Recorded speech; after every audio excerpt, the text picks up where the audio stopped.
Hey guys, and welcome back to AI Girly. So in this video, we are going to be looking at prompt relay for WAN 2.2. Now this is honestly one of those techniques that completely changes how you work with image to video and ComfyUI. So I am really excited to walk you through this one.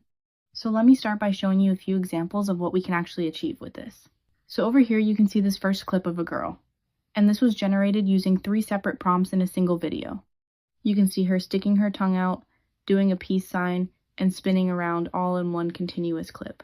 Then over here, this second example had 2 prompts, the peace sign and twirling around while showing off the outfit.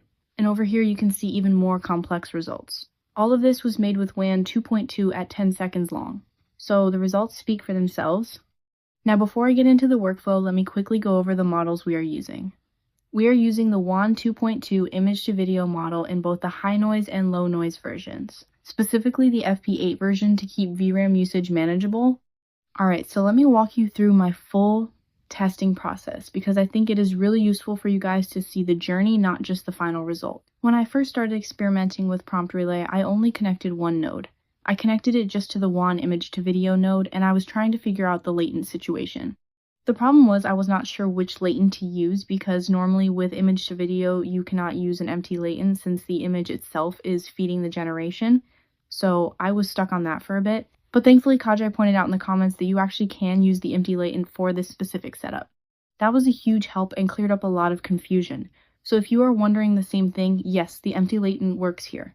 Make sure to connect it properly and you will be good to go. So for this first proper test, I used 2 prompts. The woman twirls around and shows her dress and then the peace sign.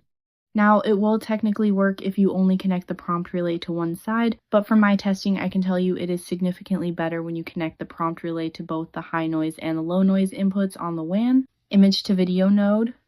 In the earlier parts of my testing, I only had it connected to one, but by the end of the video, I had both connected, and the difference in quality and consistency is very noticeable. I will make sure to show both versions so you can compare.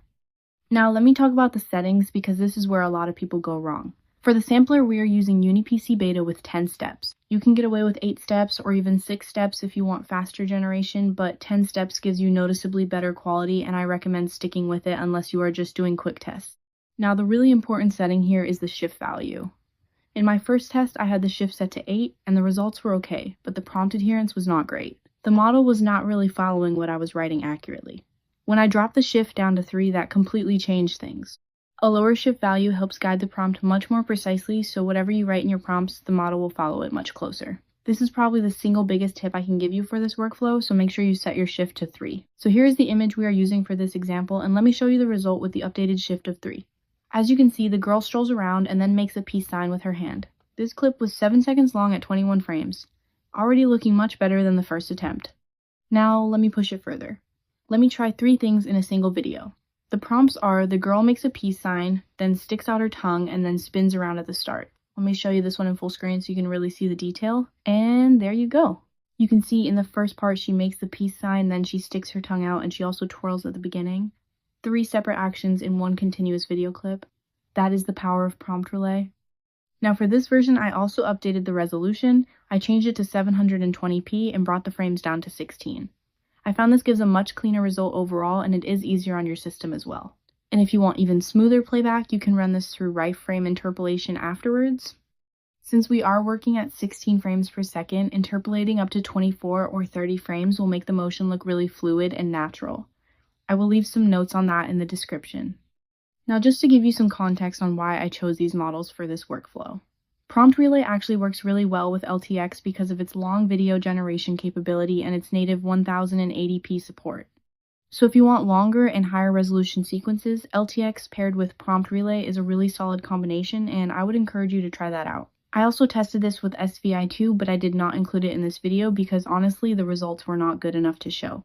I was getting a ton of artifacts throughout the video generation and it just was not consistent enough to be useful. So I stuck with just WAN 2.2 for this one because it gave me the cleanest and most reliable results out of everything I tested. Okay, so now let me show you the version where I have connected both the high noise and the low noise inputs to their own prompt relay nodes. Same prompts, same UniPC beta at 10 steps, and just to really push the limits, let me try 4 actions in one 10-second video. The girl spins around, makes a peace sign, sticks her tongue out, and then adjusts her hair. 4 things in 10 seconds is definitely a challenge, and it may take 1 or 2 generation attempts to get it right, but as you can see, it does pull it off. She sticks her tongue out and then fixes her hair right at the end. Honestly impressive for what is essentially a local open source workflow running on your own machine. I will be putting the full workflow file and all the links in the description down below so you can grab everything you need and try this yourself. If you have any questions about the setup or the settings, just drop them in the comments and I will do my best to help out. And one last thing before I go, if you guys enjoyed this video, please do like, comment, and subscribe to the channel. It really does motivate me to keep making content like this, and it helps the channel grow a lot. If there is any specific model or workflow you want me to cover next, just let me know in the comments. Thank you so much for watching. Peace.